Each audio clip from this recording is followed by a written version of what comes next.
Welcome to Muffin Talk.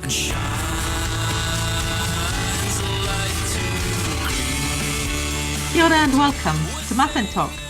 This program is brought to you by the initiative Titipounamu, Study and Joy. My guest today is Butoyi Dieudonne. Butoyi is originally from Burundi and has been living in Aotearoa, New Zealand for more than 20 years. He came here to the country as a refugee.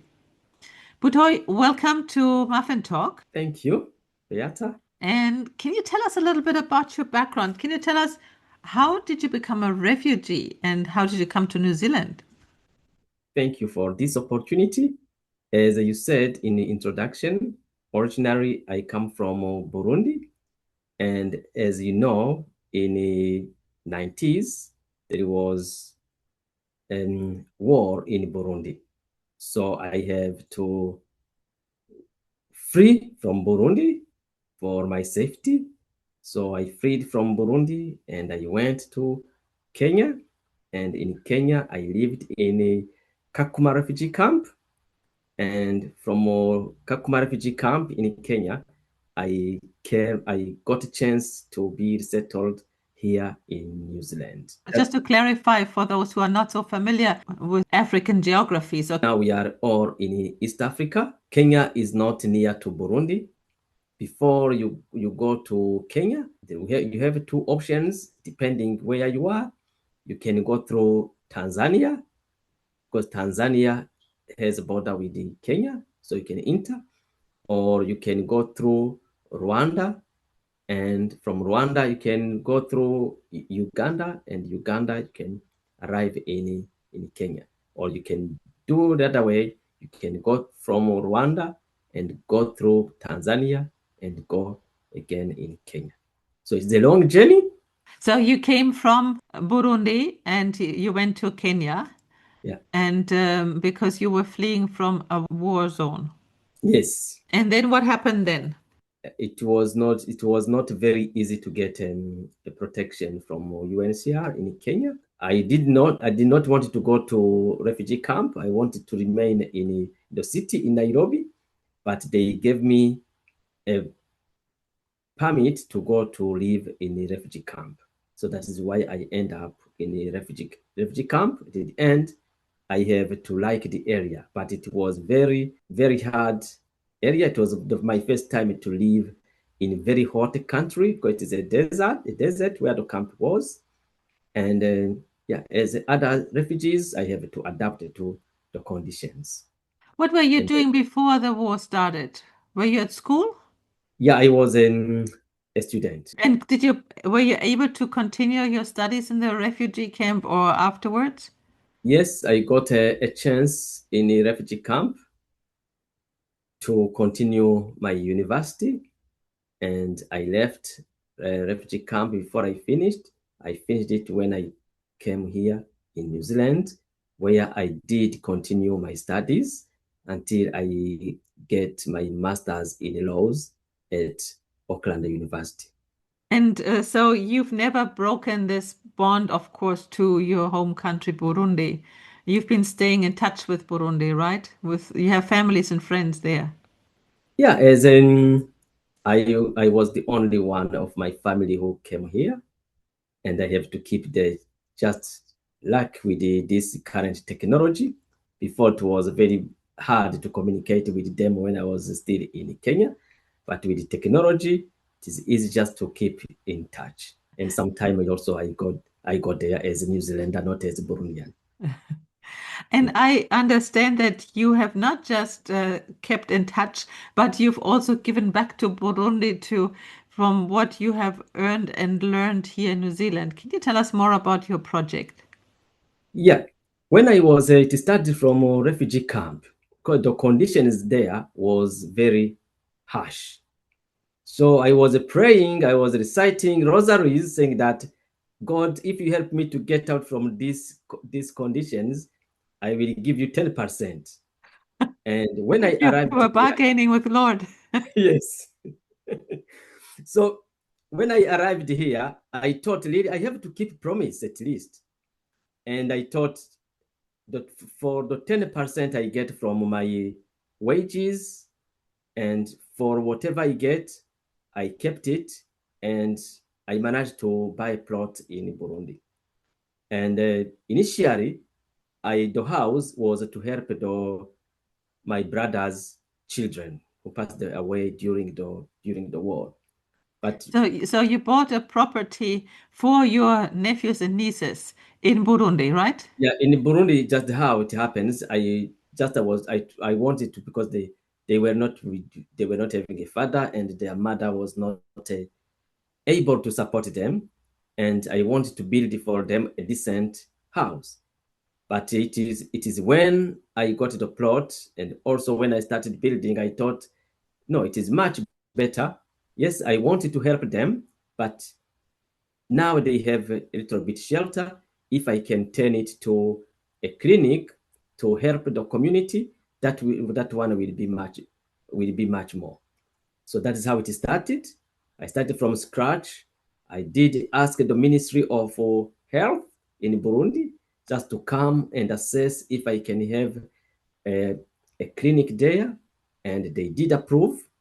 So I started with the 10% of my income, and good enough, I have two of my good friends here in New Zealand who contributed really, because once I finished building and get all the paperwork, I approached them. They know themselves.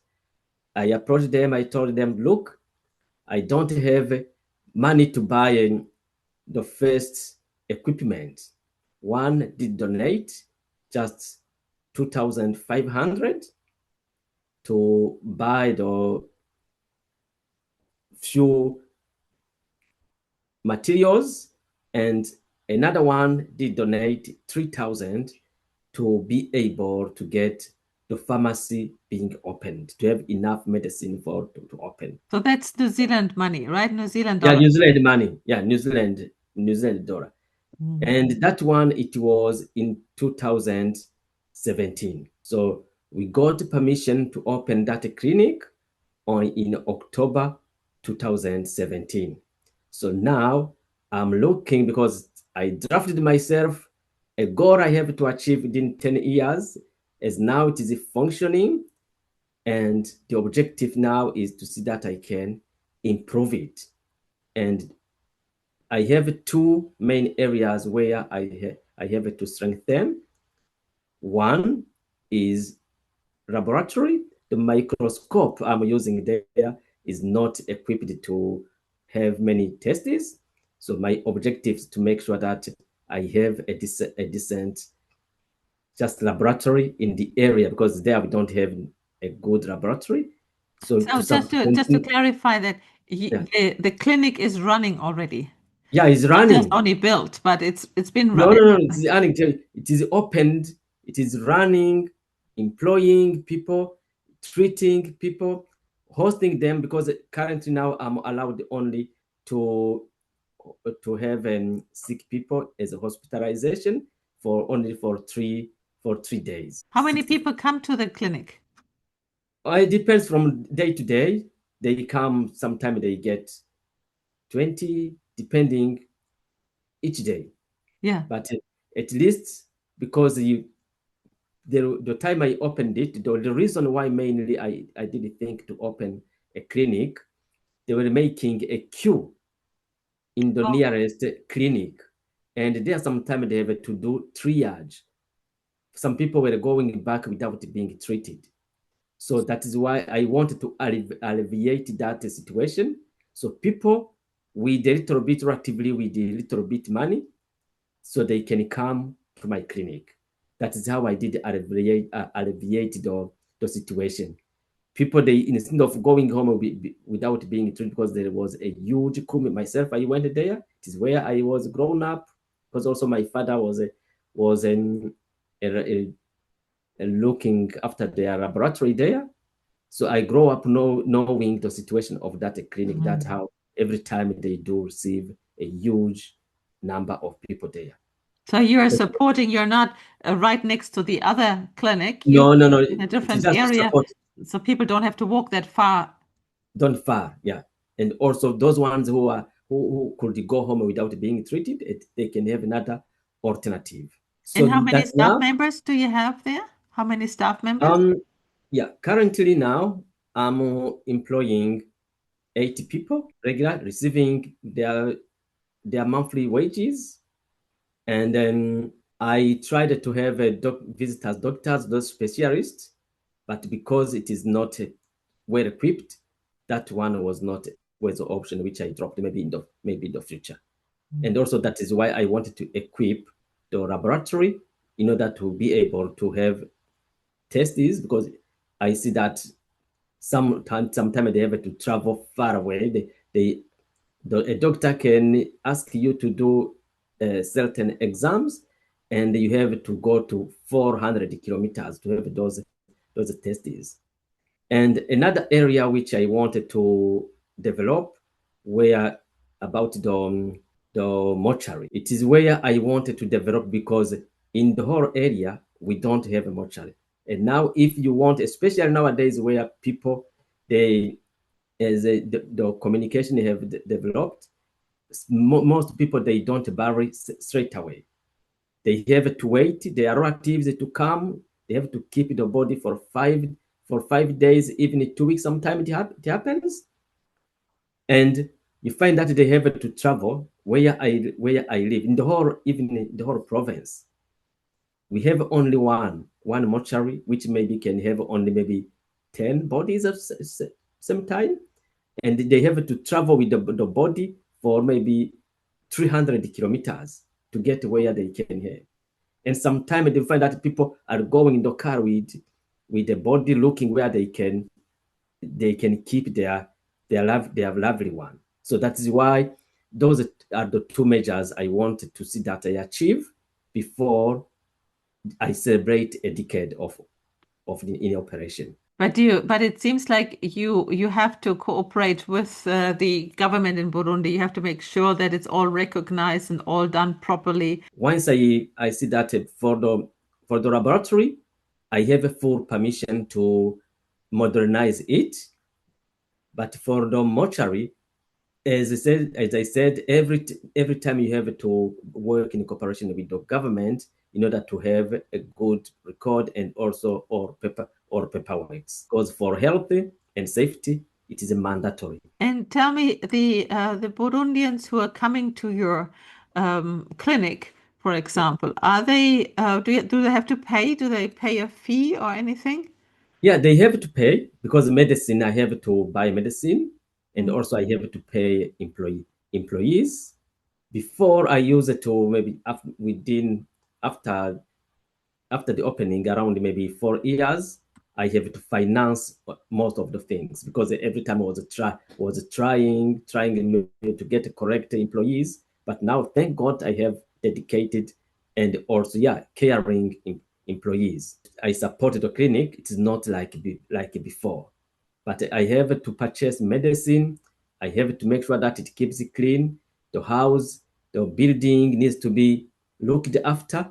So I charge them, but the difference between it and the other clinic, because I built it in order to support the community. So if you don't have money, they don't fear to come. Just you come, you get treated, and you register as a debt, and you come, you pay slowly. The people are not taking it for granted. It's not For granted, yeah. so they come, but they are first treated, Yeah. and then Yes. they can pay off the They debts. can pay. And people really, they took it as an opportunity. Even if when they have money, they are not scared to come and say that, look, don't think that I'm going to run away with the medicine or with the examination you gave to me. I'm still here. I don't have money, but I will come to pay, and they pay slowly. We keep the record. And did you set up a charity in Burundi for this clinic so that people donate?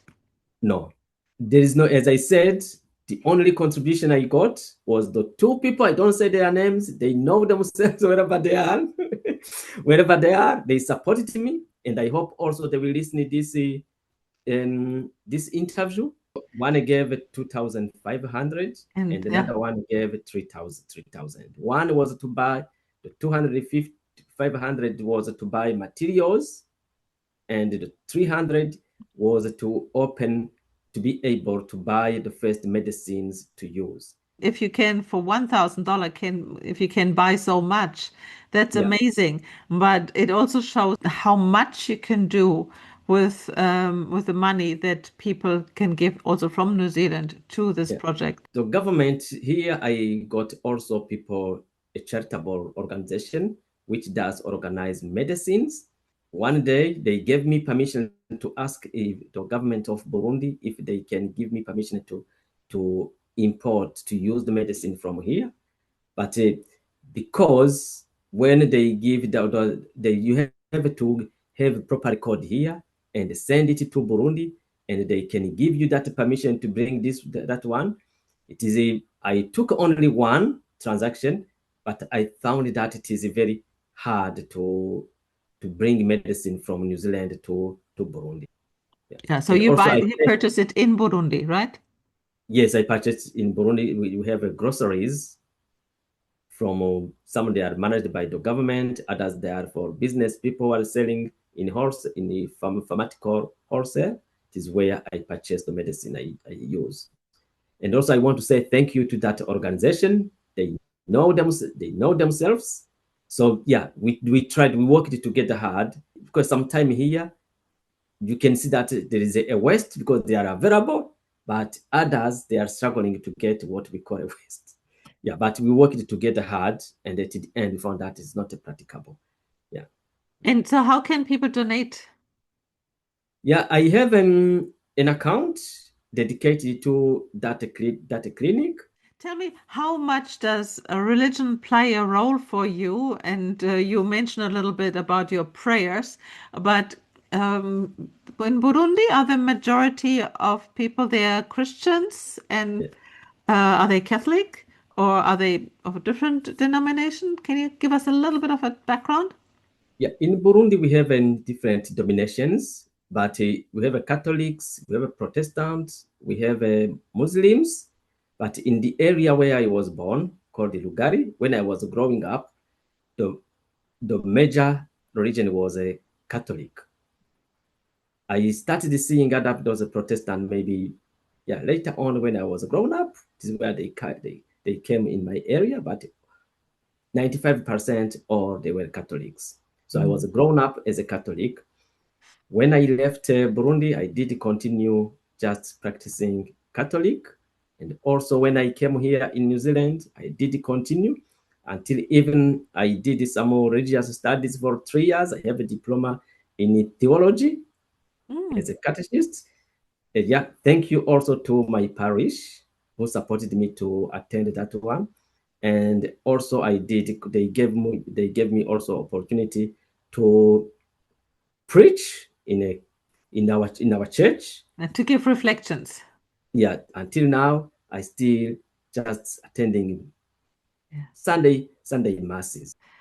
Okay, so thank you so much, Butoy. And I wish you all the best for your clinic. And I think it's a wonderful project. And I like also the fact that you started it by being grateful for your safe arrival and your life here in Aotearoa, New Zealand, and that you have not forgotten about the struggles in your home country. Thank you so much. Thank you.